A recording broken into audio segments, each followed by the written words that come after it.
প্রিয় ভিউয়ার্স, আসসালামু আলাইকুম। আজকে আপনাদের সাথে আমি শেয়ার করছি ঈদের জন্য খুবই স্পেশাল কিমা ভুনা রেসিপি। কিমা রান্না করার জন্য আমি পেঁয়াজ, রসুন, কাঁচামরিচ, শুকনো মরিচ এগুলি কিন্তু আমি একটু পুড়িয়ে নেব। আর পুড়িয়ে নেব এরকম শুকনা খোলায়। আমি 2টা পেঁয়াজ নিয়েছি বড় বড় সাইজের। আমি শুধু ছিলে নিয়েছি আর মোটা মোটা টুকরা করেছি। একদমই পাতলা পাতলা স্লাইস করবেন না কিন্তু। 3-4টার মতো দিয়েছি শুকনা লাল মরিচ আর দিয়েছি 7-8টার মতো খোসা সহ রসুন কোয়া। সামান্য কিছুটা লবণ দিয়ে মিডিয়াম হিটে আমি শুকনা খোলাতেই নাড়াচাড়া করে এখন ভাজছি। এগুলি ভাজতে ভাজতে কিন্তু একদম একটু পোড়া পোড়া হয়ে যাবে। আমি কয়েকটা কাঁচামরিচও দিয়ে দিলাম, স্বাদ অনুযায়ী দিবে। এটা ঝালের জন্য দিয়েছি আর কাঁচামরিচের একটা সুগন্ধ হবে। তবে কাঁচামরিচটা কিন্তু এইভাবে ভাজা যাবে না, আমি একটুখানি ভেঙে নিয়েছি। না ভেঙে দিলে কিন্তু একদম ফেটে যাবে, চোখে মুখে এসে একটা বিপত্তি হয়ে যাবে। আমি বেশ কিছুক্ষণ ভাজছি, প্রায় 10-12 মিনিটের মতো। বেশ পোড়া পোড়া হয়ে গিয়েছে। আর আমি কিন্তু শুকনো মরিচ, কাঁচামরিচ, রসুন আর পেঁয়াজের একটা পোড়া পোড়া গন্ধ পাচ্ছি। কালো কালো হয়েছে, এটা নিয়ে অত বেশি মাথা ঘামাবেন না। একদম পোড়া পোড়া করে যতদূর সম্ভব সেভাবেই ভাজবেন।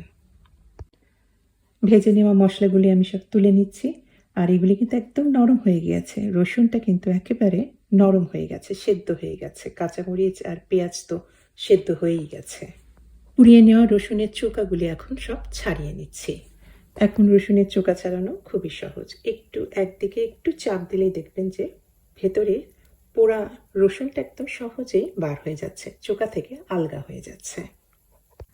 সমস্তই পোড়া পেঁয়াজ, রসুন, কাঁচামরিচ এই মশলাগুলি এখন গ্রাইন্ডারে আমি মিহি করে গ্রাইন্ড করে নেব।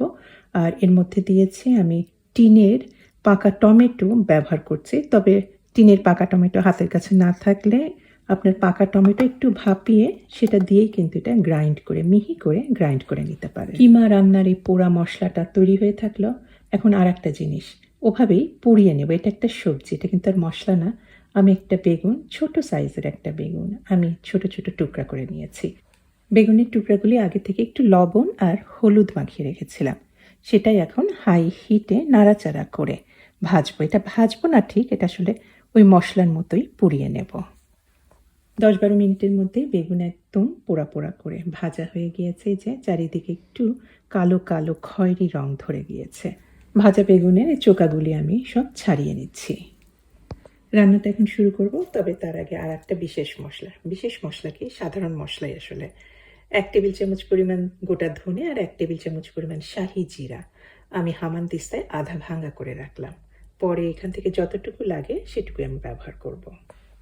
প্যানে দিয়েছি সিকি কাপ পরিমাণ সাদা তেল। আর সাদা তেলের মধ্যে কিছু গরম মশলা দেব। ওই যে ছোট এলাচ একটা দিয়েছি, বড় এলাচ 3-4টার মতো লবঙ্গ দিয়েছি, 3-4টার মতো তেজপাতা, একটা দারচিনি আর একটা স্টার আনিস। 1 চা চামচ দিয়েছি ফ্রেশ আদা বাটা। এটা একটুখানি তেলের মধ্যে একটু হালকা ভেজে নিয়েছে। তার মধ্যে দিলাম 300 গ্রাম এটা গরুর কিমা। আপনারা কিন্তু এটা মুরগির কিমা অথবা খাসির কিমা দিয়েও করতে পারেন। লবণ দিয়ে নাড়াচাড়া করে ঢেকে রাখছি যাতে কিমা থেকে সমস্ত পানিটা বার হয়ে যায়। এই পানিটা সম্পূর্ণ নাড়াচাড়া করে শুকিয়ে নিতে হবে। পানিটা সম্পূর্ণ শুকিয়ে নেওয়া পর্যন্ত নাড়াচাড়া করছি যাতে তেলটা ছেড়ে যায়। তেলটা ছেড়ে দিলে এখন কিছু মশলা দেব। প্রায় 1.5 চা চামচের মতো জিরা আর ধনে যে আধা ভাঙা করে রেখেছিলাম সেটাই দিয়ে দিলাম। একটু নাড়াচাড়া করে মিশিয়ে নিয়ে তারপরে দিয়েছি 1 চা চামচের মতো হলুদ গুঁড়া দিয়ে বোঝাই যাচ্ছে কিমার রংটাই কিন্তু চেঞ্জ হয়ে গিয়েছে, একদম হলুদ রঙের হয়ে গিয়েছে। আর তারপরে দিয়ে দিলাম ওই যে গ্রাইন্ড করে রেখেছিলাম যে পোড়া মশলা, পেঁয়াজ, রসুন, কাঁচামরিচ, শুকনা মরিচ, সেগুলি সমস্তটাই। এখন কিছুক্ষণ নাড়াচাড়া করে এই কিমার সাথেই মশলাটা ভালোভাবে মিশিয়ে নিচ্ছি আর কষিয়ে নিচ্ছি। মশলার মধ্যে তো কিছু পানি আছে, সেই পানিটা শুকিয়ে নিচ্ছি।